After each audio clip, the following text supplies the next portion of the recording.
Hello, gorgeous souls. Okay, so I'm walking my dog here, one of my dogs. Look at this. Look at this beautiful face. Ah. And she and I were talking. Just, we just talk.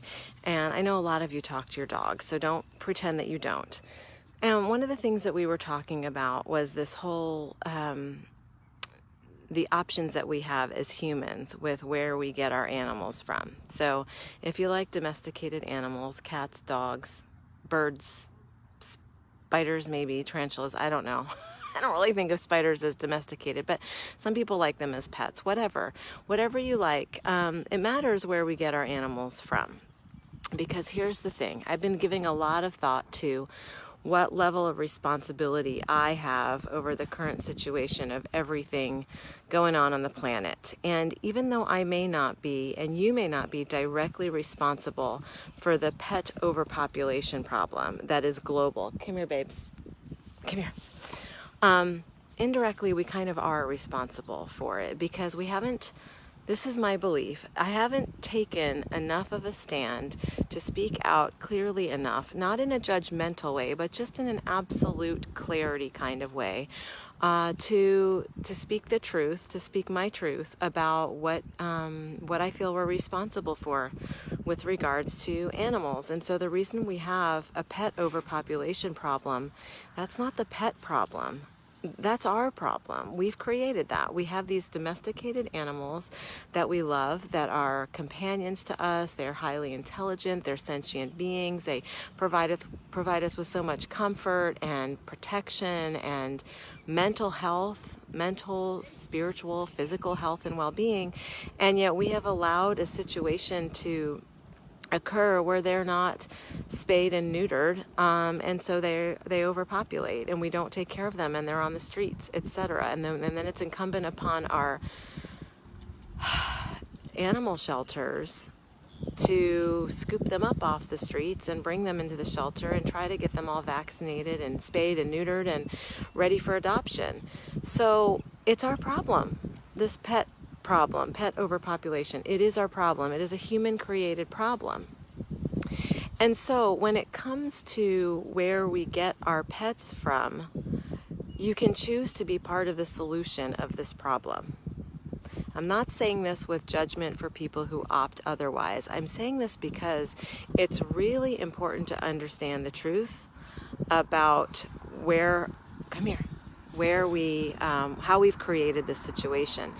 So if you do get your pet, your dog or your cat or whatever it is from a pet store, you are making a very strong statement about supporting that type of business. The business of puppy mills and kitten mills, places where animals are bred as a business, which oftentimes means, most of the time, if not all, that they are poorly cared for. These mama dogs are just kept in very tiny, confined cages, and they are just overbred for business. So this is for a profit. So if you purchase an animal from a pet store, you are actually saying, I support this kind of treatment to animals. Everything that we buy, every way that we spend our money is actually an affirmation to that particular business or that particular service or that particular product. So is that what you want to say? Is that the message that you want to be conveying? I don't. I definitely don't. Whereas if you, and I know that this is hard on the heart for those of us that love animals so much, but if you go to the animal shelter to adopt your pet, then we're talking a different situation entirely. It's difficult to go. I will absolutely honor it. It's hard to see all those homeless animals. However, I feel like it's harder to opt for something different and not give those animals a chance to find a great home. One of the arguments that I have heard somewhat recently from somebody is that, well, if you adopt from the shelter, you don't know the history or the background of the dog or cat that you're getting. So you don't know if they might have some problems down the road. Well, I will tell you that if you go and get a puppy, if you want a puppy, and you go get a puppy from the shelter, you're still getting a puppy. You're not getting necessarily a puppy with mental health issues. They're young. They haven't developed mental health issues yet. And by the way, guys, the mental health issues, they're ours. Our animals just reflect what's going on for us. They don't come with all of these problems. They are just a reflection of our internal status. So if that's what you want, if you want a young dog so that you can raise it from a very young dog and be able to influence its behavior and its training in a certain way, then go get a puppy from the animal shelter or from a rescue organization. You will do no better, I promise you, going to a pet store, because if you get your puppy from a pet store, you are not assured in any way.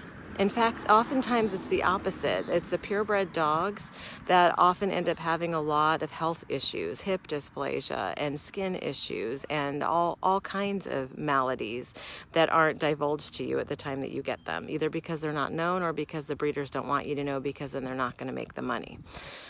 So it's with non-judgment that I say all of this. I really want us to be aware, and I really want us to recognize that how we use our money. What's the matter, girl? She agrees. So this mama came from the streets of Tampa and was pregnant when they found her, when the rescue brought her in and let her have her puppies and then adopted them out.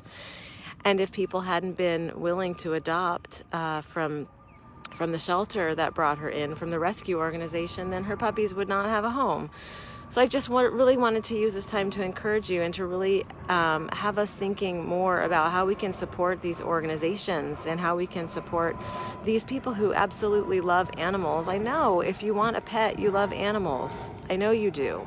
And I'm asking you to take the next step. I'm asking you to go beyond. Perhaps you like a particular breed. That's cool. Some breeds are amazing.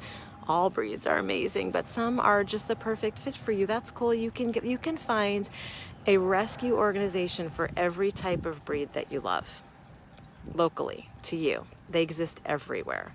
And you can even find a puppy within that as well, if that's what you're looking for. So please just give it thought, give it consideration. Again, non-judgment, all love, from one animal lover to the next.